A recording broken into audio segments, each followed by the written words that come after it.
പോയി ഒരു ചേരെടുത്ത് തരുമോ?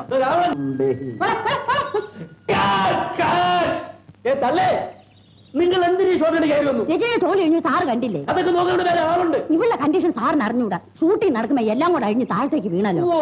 നാശമായല്ലോ. അടുത്ത സീനിലേക്കുള്ള ഹനുമാൻ റെഡിയാണോ? ഹനുമാൻ റെഡിയാണോ? ഹനുമാൻ റെഡിയാണോ? ഹനുമാൻ റെഡിയാണോ? ഞാനിവിടെ ഉണ്ട്. രാവണൻ ഞാൻ വിളിക്കുമ്പോൾ വന്നാൽ മതി. മരത്തിന് മുന്നിൽ നിൽക്കണം. ഡയറക്ടർ സാറെ വേലി പോകുന്നു. Ready, start please. വരണം വരണം. മഹാദേവ. അയ്യോ ആര്യപുത്ര, ലക്ഷ്മണ, രക്ഷിക്കണേ, മതി. നിർത്തണം നിർത്തണം. നിർത്തണം. ഓടി വരീ അമ്മേ, അമ്മേ വേഗം വരീ. രാവണൻ